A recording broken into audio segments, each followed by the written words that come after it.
Welcome, and thank you for joining us today. I'm excited to walk you through National Diversified Fund 12, or NDF12. We're targeting a 16% IRR, or internal rate of return, over a 4 to 6 year term, diversified across 10 states, over 10 states, and over 25 buildings. Let's get into it. Before we dive in, a quick note from our attorney. This presentation contains confidential information for accredited investors only, and nothing here is a guarantee of income or returns. This is not an offer to invest. Any actual offering happens only through our official fund documents. Please review everything with your own financial, tax, and legal advisors before making any decisions.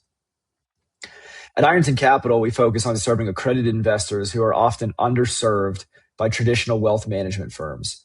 We specialize in real estate. Our general partners personally invest in every fund alongside you, and general partner profits only start after the limited partners or investors receive their preferred return. We also share a portion of our profits with local charities.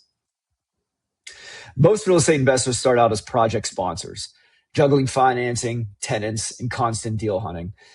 As a limited partner or investor, you get to skip that grind. We, as your general partner or operator, monitor the market, vet sponsors, negotiate deals, handle the paperwork, and report to you quarterly, so you can enjoy passive, diversified real estate returns. Let me introduce you to our investment team. Lon Welsh, our founder, brings over 20 years of commercial real estate experience and built Colorado's largest independent brokerage before exiting to a private equity firm. Brent Geyer, our chief executive officer or CEO, has over 25 years in acquisition and development with more than $1 billion in completed transactions. And finally, Richard Landry, our general partner or chief investment officer, leads investment research after years in private equity, hedge funds, and as chief financial officer of a multifamily investment firm. Together, this team has decades of hands-on real estate experience working for you. Now let's look at the executive summary. So NDF12 targets an annual internal rate of return of 16 to 20% over a 4 to 6 year term, with 2 optional 1-year extensions if a project needs more time. Keep in mind, this is an illiquid investment. There's no early access to your principal. On the tax side, you'll have the option for accelerated depreciation through our Class B share class, which can be valuable if you're offsetting capital gains elsewhere. What really sets NDF12 apart is our 4 pillars of diversification, designed to protect your capital while maximizing returns. First, geography. We're spread across more than 10 states, so no single market can sink the fund. Second, asset class. We're diversified across multifamily, residential, industrial, and medical receivables financing. And third, the strategy component. We blend value-add renovation, new construction, and medical receivables for different risk and return profiles. And lastly, sponsor. We're working with 5 proven sponsors across more than 25 buildings, so no single operator carries all the risk. Together, these 4 pillars are how we manage risk through layered diversification. Here's a preview of the underlying investments in NDF12. Our core allocations include Hill Point Fund 5, our medical receivables position, Waverly on the Lake, Brookridge medical receivables. So this is our second medical receivables allocation, but with a slightly different structure. Eagle 35, which is an industrial build out, and 900 Mariposa. So these are all deals we've already committed capital to. We're also evaluating several additional opportunities from the remaining fund capital, which include Kensington Farms lot development, Project Brookside, the Oklahoma Senior Housing Portfolio, and South Main 90 Park. I'll walk you through each of these in detail so you can see exactly what your capital is going toward. This chart shows the projected cash flows at the individual asset level, essentially how each underlying investment is expected to contribute capital calls and distributions over time as the fund deploys and returns capital. In 2026, all of the capital will have been deployed. Keep in mind, NDF12's fundraising is still in process, so these are all projections only and are subject to change as the final portfolio comes together. I'll walk through what this looks like at the individual investor level next. Now let's bring that down to what an individual $100,000 investment looks like. In year 1, 2026, your full $100,000 is deployed into the projects. Starting in 2027, We project that you'll begin seeing distributions of about 18,000 that year, growing to roughly 22,000 in 2028 and 20,000 in 2029 as the underlying assets stabilize and begin to generate income. The big returns come as we exit projects. In 2030, we project a distribution of about $92,500, which alone would put you back into positive territory on a cumulative basis. By 2031, with roughly 65,000 more coming back, your cumulative return reaches approximately 118,000 in profit on top of your original $100,000 investment. So over this roughly 6-year window on a $100,000 investment, we're targeting a total profit of around 118,000, giving you a total return of capital plus profit of $218,000. Again, these are projections, and actual results will depend on how each underlying investment performs over the 4 to 6 year term. So here's what the diversification looks like on a map. Our investments span many of the strongest real estate markets in the country, spreading your risk across regions rather than concentrating it in any one local economy, something that would be difficult to replicate as an individual investor. Now let's dive into our first investment, Hill Point Fund 5. This is our third time investing alongside Hill Point. It's one of our favorite sponsors. They build workforce housing, apartments for the missing middle, which might include teachers, firefighters, nurses, or other middle income earners who have been chronically undersupplied in new apartment projects. The workforce housing is primarily spread across Florida, Georgia, Tennessee, Texas, and South Carolina. However, we are starting to see an expansion of their geographical footprint, which now is starting to include markets like Arizona, and we have a couple of communities in Colorado. Overall, we're expecting about 20 to 25 new apartment communities within the Hill Point Fund 5 allocation. This fund is off-market and usually only open to repeat investors, which tells you something about the sponsor's track record. We're targeting a 22% limited partner IRR over a 6 to 7 year hold, and prior Hill Point funds have actually delivered north of 30% to their limited partners, so we believe there's real upside potential here. And when I say LPIRR, that is net of any fund fees owed to Ironton Capital. What makes Hill Point really special is their extreme cost advantage. They can build new units for $50,000 to $60,000 less per door than their competitors, thanks to their vertically integrated model and a dedicated and efficient labor team. And the market is very compelling. Over 90% of new multifamily construction targets luxury renters or Class A supply, leaving a major supply gap in the workforce segment, which also happens to be one of the most recession-resistant parts of the housing market. Before we go further, here's a quick update Hill Point provided us on the multifamily fundamentals from first quarter 2026. Nationwide, effective rents have turned positive again in the first quarter of 2026 after 2 quarters of decline, and national occupancy has held steady around 95%. First quarter absorption came in nationwide at over 90,000 units, one of the strongest quarters on record, while new construction starts remain 76% below their 2022 peak. So looking ahead, that shrinking supply pipeline is creating a more favorable environment for owners. Elevated home prices and mortgage rates continue to push people toward renting, and the Sunbelt and Mountain West markets, right where Hill Point operates, are especially well positioned thanks to the strong migration and job growth. In short, the market fundamentals are tilting in our favor. Here's where things stand today with the Hill Point Fund 5 progress. Hill Point's portfolio has grown to 19 active investments across the Southeast, Sunbelt, and Mountain West. 2 projects in Covington, Georgia, and Pensacola, Florida, delivered and entered lease up in the first quarter of this year. And early rents are already trending above what we underwrote. The remaining 17 projects are moving through construction, with deliveries scheduled from this quarter through the third quarter of 2027. Several more, including sites in Gainesville, Vero Beach, Gypsum, and Greenville, are set to begin vertical construction soon. Hill Point deployed about $55 million in capital this past quarter alone, and they closed 2 new construction loans, $31 million for a project in Vero Beach and $67 million for one in Tampa. Everything here points to disciplined on-schedule execution. This chart breaks down Hill Point's current allocations across their active projects. You can see the geographic and capital spread across the portfolio at a glance. Right now, we have about 5,598 units under construction or in lease-up, which is about $1.15 billion in total development costs and approximately $403 million in total equity already deployed. These photos show some of the Hill Point's completed communities and past projects that we've invested in. And I want to explain why we love the sponsor so much. Think of the multifamily spectrum. On one end, you've got government subsidized housing, and on the other, you have ultra luxury towers, which is where most new construction goes. Workforce housing sits in the middle, serving everyday professionals like teachers and nurses, and almost nobody builds it because it's hard to do profitably.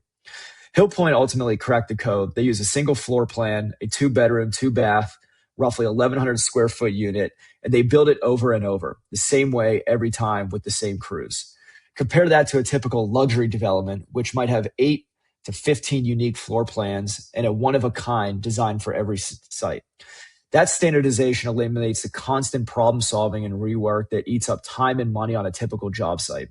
On top of that, they buy materials like flooring direct from factories overseas at a fraction of retail cost.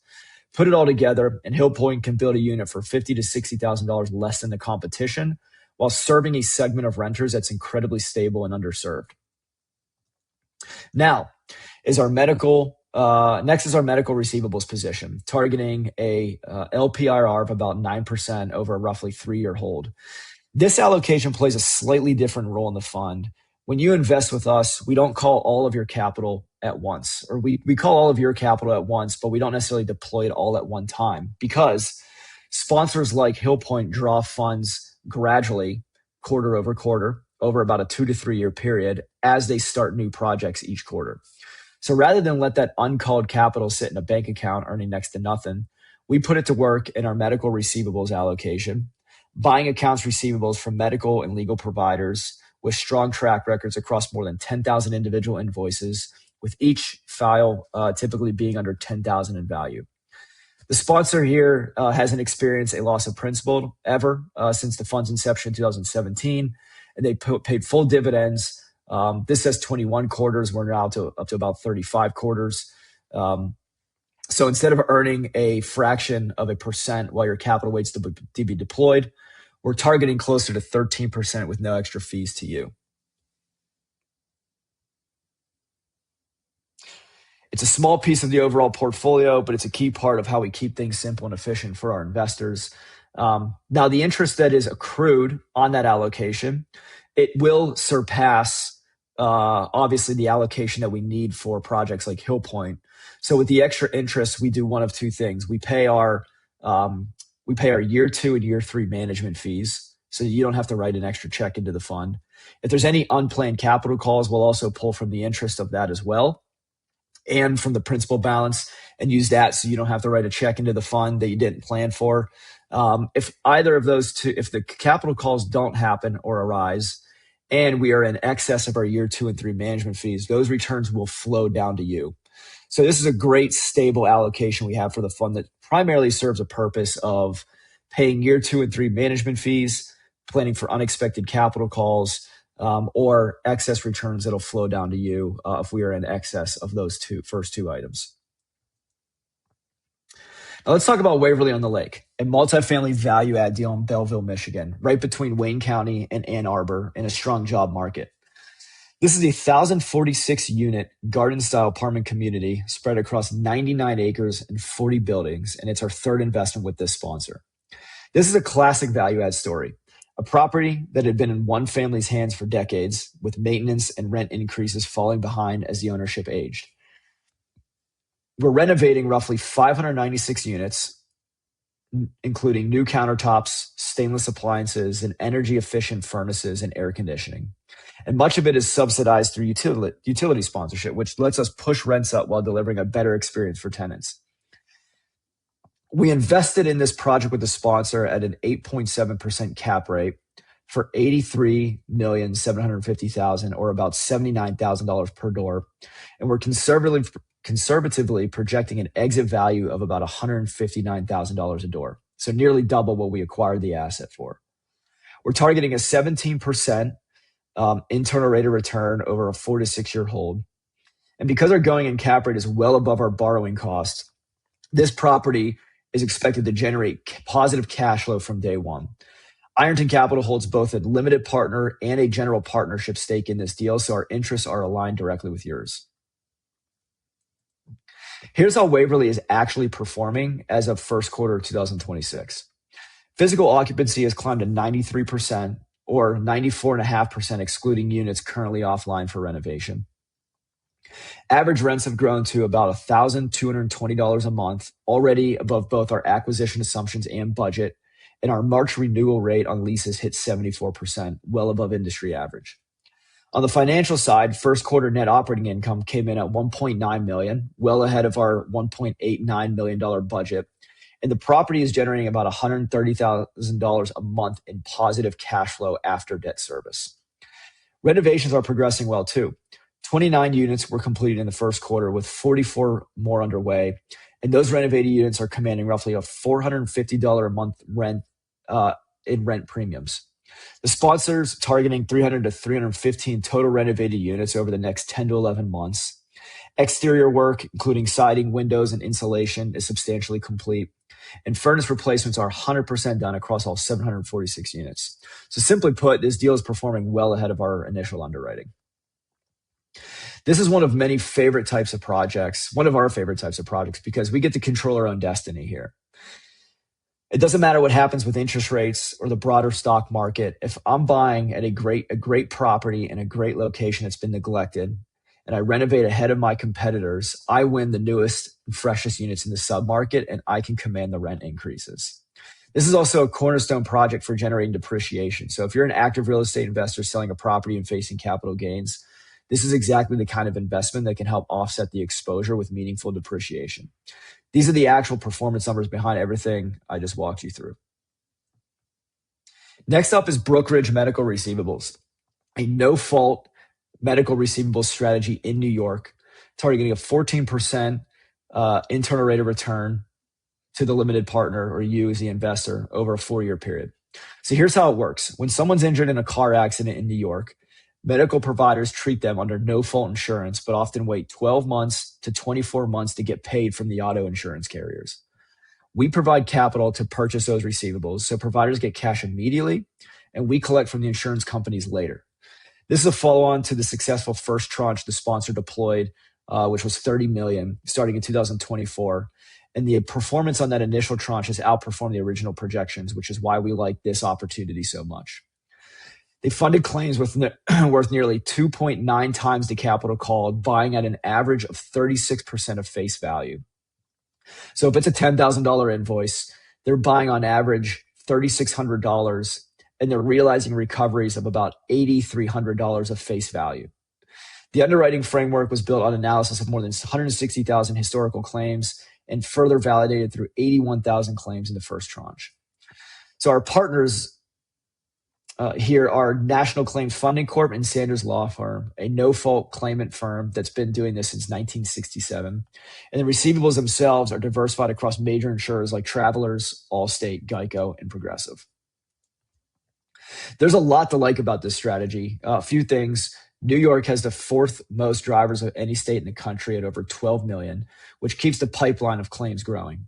It's also an uncorrelated asset class, which means returns are coming from statutory insurance framework and claims behavior, not from stock or real estate market cycles or fluctuations in the interest rate environment. This overall adds a nice diversification benefit to the fund overall and an uncorrelated asset class that's independent of the performance of everything else. On the risk side, New York's no-fault law, Regulation 68, has been in place since 1974, which caps benefits at $50,000 per person and excludes things like pain and suffering claims. That statutory consistency limits providers' incentive to inflate claim values. And the underwriting itself has been empirically tested, first against 160,000 historical claims, then validated live through 81,000 claims in the first tranche, which also built the operational infrastructure and provider relationships this second tranche gets built on.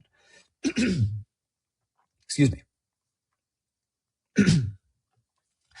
Okay, let's move to Eagle 35, a Class A industrial development just north of Austin, Texas, in Round Rock, sometimes called the Silicon Valley of the South, home to Dell with a major Samsung operation nearby and Amazon warehouses throughout the area. We're targeting a 15% LP internal rate of return over a 3-year hold. And given our sponsor's track record here, there's a good chance of upside on that. This is one of our many investments in Provident Realty Advisors. We have a lot of investments spread across multiple funds with them. And so far, most of them have been in the industrial space, and everything has so far been on track to what they originally projected. So we're really excited about this new investment. Provident Realty Advisors is focused on the Texas and the Southeast with about $6 billion in lifetime project value, $2.7 billion in current AUM, and nearly 15 million square feet of industrial space built. On the market side, the Round Rock submarket is booming. So population is forecasted to grow 41% by 2030. And the Austin industrial market just posted its 42nd consecutive quarter of positive net demand, with asking rents at an all-time high and essentially no new construction competing in the submarket. This project sits right along Interstate 35, giving tenants excellent access to the region's major highways. So here's where construction stands. All three buildings are progressing on a phased delivery schedule. Building 1's structural work is complete and electrical rough-in is starting. Building 2 is finishing concrete and exterior work. Building 3's roofing deck is done with final structural work underway. And the project remains on track for a fourth quarter delivery in 2026. On the leasing side, we're already seeing momentum. So there's an active request for proposal for about 50,000 square feet in Building 1, with growing interest from suppliers and advanced manufacturing tenants. And the market backdrop keeps getting stronger. Austin industrial leasing hit about 3.2 million square feet in the first quarter of 2026, its strongest quarter since 2023, while Round Rock posted positive net absorption with zero new competing deliveries. So with population growth, semiconductor investment, and data center expansion continuing to build demand, the fundamentals here remain very stable. These are the project renderings, and I want to share a bit of color on how we got into this deal. Sponsors like Provident typically go to their friends and family investor base first when a new project comes up. Because those investors already trust them, so there's no due diligence needed on the sponsor, just on the project itself. We've worked with Provident for over 6 years, and when this opportunity came in, we moved fast. We replied within about 45 minutes of getting the offer, committing to $250,000 and expressing interest in going up to $500,000. But by the time we circled back, the deal was already fully subscribed through their friends and family network. We can only secure the $250,000. The reason we're able to move so fast is because we know what it's like working with Provident. They say whatever they do what they say they would, and their track record is phenomenal. So both this project and a related one, which is East 59, sold out almost instantly. That project was in NDF11. It's a good problem to have. It tells you just how strong Provident's track record is, even though it means we weren't able to get you as large as an allocation we'd liked. We're very excited about this project and the opportunity again to partner with Provident Realty Advisors. Here's a look at actual construction progress on site. You can see the buildings taking shape right along that Interstate 35 corridor we talked about. All right, 900 Mariposa. Right here in Denver is a small but compelling deal. This is new construction of 2 duplexes, 4 for-sale units total, each with 3 bedrooms, 3.5 baths, a basement, 3rd floor deck, and a 1-car garage, located in an underserved high-demand neighborhood just south of downtown. We're targeting about a 15% limited partner internal rate of return over a 2-year hold, a much shorter timeline than most of our other investments. The location is excellent, easy access to downtown, major highways, and the Denver Tech Center, and just a 15-minute walk or 4-minute drive from the new preferred site of the Denver Broncos Stadium. Our sponsor is a boutique development firm with over 50 years of combined experience, 200 plus remodels, and 100 plus new builds, and currently managing an active portfolio over $25 million. Construction is tracking toward an August go-to market. Drywall is complete, cabinets are going in, and the exterior trim and stucco work is underway. Here's a look at the site and its location. You can see just how close it sits to downtown Denver and the Tech Center. And here's the latest construction progress on site at the duplexes. You can see the framing and exterior work coming together nicely. Now to Kensington Farms lot development, a single-family lot development in Lee's Summit, Missouri, one of the fastest growing submarkets in the Kansas City metro. We're targeting a 16% LP internal rate of return over a 32-month hold on a total project cost of about $16 million with 84% loan to construction financing. This is a horizontal land development. We're building the infrastructure for 235 builder-ready single lots across 63 acres, including walking trails, a clubhouse, and a 20-acre park to support long-term buyer demand. Rather than build and sell homes ourselves, we sell finished builder-ready lots in phases. And the sponsor is in final negotiations to sell all of phase one to D.R. Horton, which gives us a defined exit strategy from the start. Our sponsor partner here has over 18 billion in transactional experience and 8 million plus square feet of development experience with roughly 149 million in current assets under management. And the local fundamentals are strong. Lee Summit population has grown nearly 40% since 2000, with average household income around 121,000, supporting continued housing demand. A few reasons we like this deal: Lee Summit has strong demographics, and Kansas City continues to benefit from population growth. Corporate investment and infrastructure spending, all supporting sustained demand for new single-family housing. We also have a defined exit. With phase one lots expected to sell to D.R. Horton on a structured takedown schedule, this reduces our absorption risk and creates recurring liquidity as the project progresses, with a larger initial takedown boosting early proceeds. On the risk side, this project already has planning commission recommendation and unanimous city council approval. Final engineering and permitting are underway, and the sponsor is holding a 10% contingency throughout design. Again, this sponsor brings over 18 billion of transactional experience across multifamily, build-to-rent, residential, industrial, and retail, all deep expertise in exactly this kind of project. Here's a map showing Kensington Farms' location within the Lee Summit submarket and its proximity to the broader Kansas City corridor. Now let's talk about Project Brookside. Project Brookside is a luxury waterfront condominium development in Naples, Florida, one we're currently evaluating for the fund. This is 66 residents, totaling about 201,000 square feet, less than a mile from downtown Naples, with direct access through a private 112-slip marina, plus amenities like a resort-style pool, pickleball courts, and RH-designed interiors. We're targeting a 16% plus investor internal rate of return over a 3.5-year hold, with total sale value projected north of $350 million. What makes this attractive is how de-risked the entry point is. Zoning is approved, design is complete, and the sale gallery is open. In fact, 5 residences have already sold, including a $7 million penthouse with a strong pipeline of qualified buyers still ahead of construction. We believe there's also pricing upside.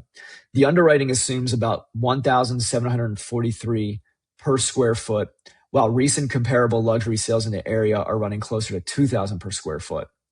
Our sponsor or operating partner has deployed more than $4 billion since 2006 across 127 investments and currently has over 10,000 homes under construction, partnering with a Naples-based development team with deep local market expertise.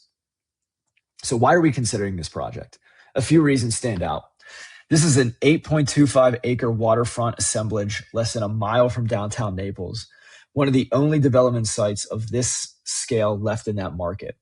And it sits in an area seeing significant luxury development. The investment is meaningfully de-risked. We're coming in after zoning approval, completed design, and launch of the sales gallery, with 5 residents already sold and 15 plus qualified buyers actively in the pipeline. And improving construction lending conditions have actually reduced pre-sale requirements, giving the project more flexibility as it moves forward. On pricing, our underwritten $1,743 per square foot sits well below recent comparable sales above $2,000. And there's optionality to reposition the marina or acquire adjacent parcels for additional upside. Our development partner brings over 20 years of Naples-specific experience, and the broader team includes top-tier names in construction and design. Across their U.S. track record, this sponsor has realized about $613 million in exits at an average 30% internal rate of return and a 3x equity multiple. Here are some photos and renderings of the Brookside site and surrounding waterfront, and a few more showing,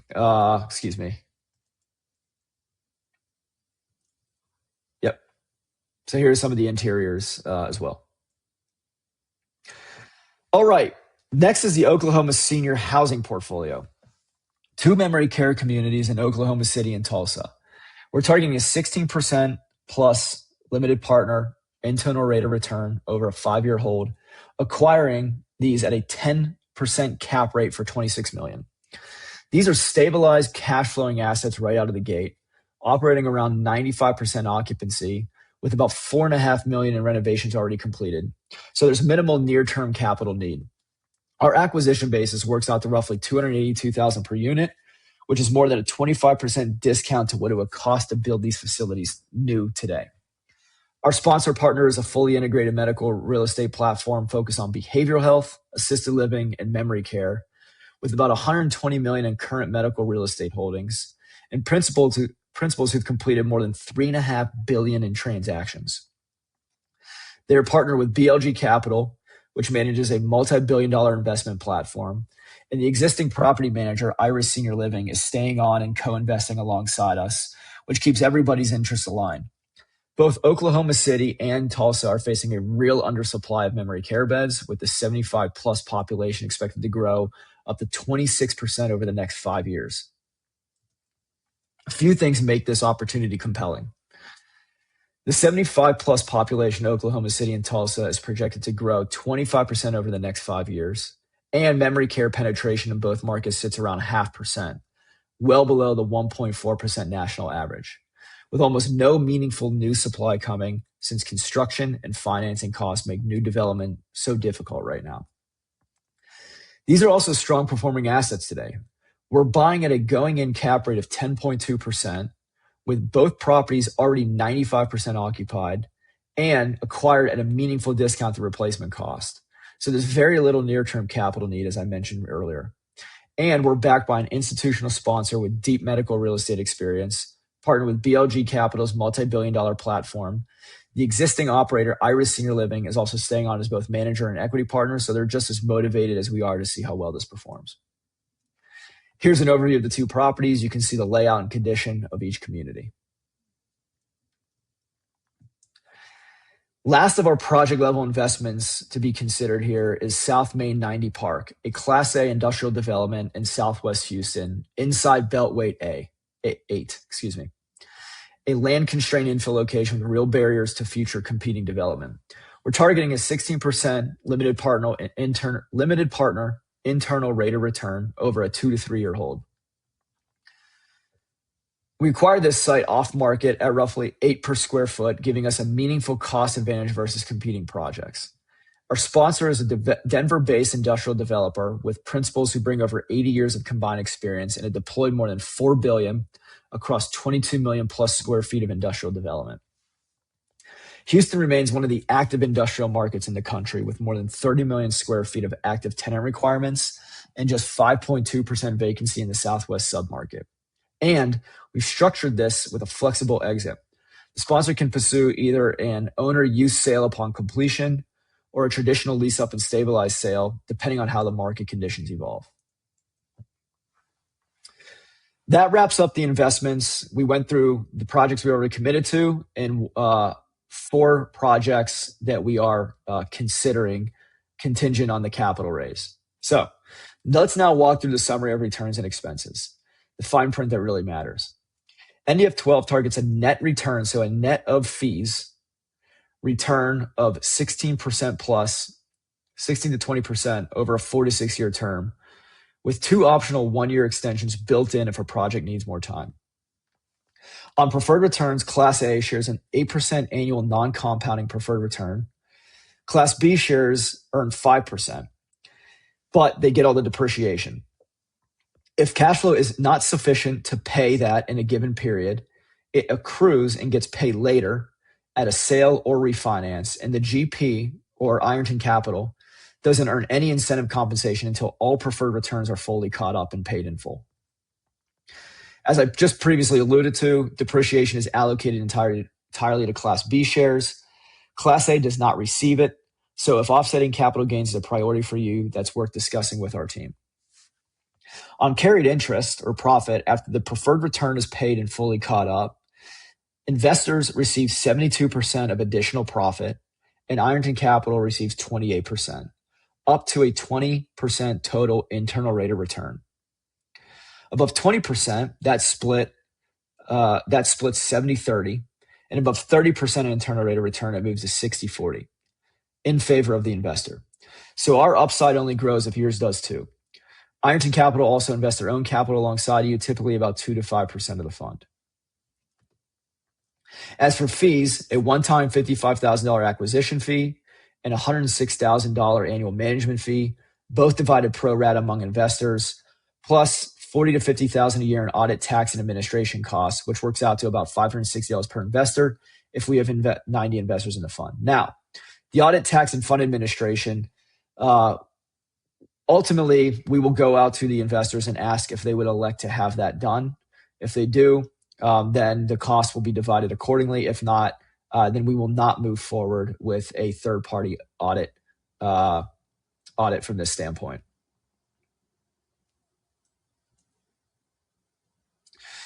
So this chart brings it all together. When you leave the heavy lifting to experienced professionals, you free up your time, reduces your stress. It makes it that much easier to build lasting wealth for your family. We're incredibly grateful for the trust our investors place in us. On screen, you'll see feedback from investors like John, Justin, and Tom, who moves this. John moves his retirement assets from an unpredictable market into what he calls a fundamentally sound inflation hedge strategy. Justin has been able to shift from active to passive income faster than he expected. And Tom, who highlights the strength and experience of our investment team, we'd encourage you to read through these at your own time. And here's our personal guarantee to you. Once the NDF12 portfolio is finalized at the end of 2026, we'll walk you through every single investment and reasoning behind it in writing. You and your financial team or spouse, whoever's involved in your decision-making, will have 10 days to review everything. And if after that you're not 100% satisfied with the investments we've chosen, we'll simply give you your money back. We want you to feel completely confident before you're locked in, because we'll be in this investment for up to 6 years together. So we want you to be as excited about the opportunity as we are. There are several ways our investments typically fund their commitment: cash, self-directed IRA. Those are two of the most popular by far. If you have a bunch of equity tied up in your house or in a property, some people will use a line of credit or a second mortgage on a property with a lot of untapped equity, like I mentioned. Most people do the first two. The last remaining ones take a lot more work, and we'd encourage you to really think through the risk of doing something like that. Not sure which one makes sense for you, though. We're happy to walk through the options with you and your financial advisor, spouse, CPA, tax attorney, whoever, again, is involved in your decision-making. So to participate, you'll need to qualify as an accredited investor, meaning single household income over $200,000 or joint household income over $300,000 in 2 or more recent years. Or if you don't fit either of those two and you have investable assets over $1 million, excluding your primary residence, then you also qualify as an accredited investor. So if you're ready to talk, please book a 15-minute call with our investor relations team using the link on the screen. And if you're already working with someone on our team, you can select their name directly. One more thing, our general partners have donated over $250,000 to charity in the past 5 years, and we love to know your family's favorite causes we keep giving back together. Thank you for tuning in today. I look forward to speaking with you. We look forward to working with you, and have a great rest of your day.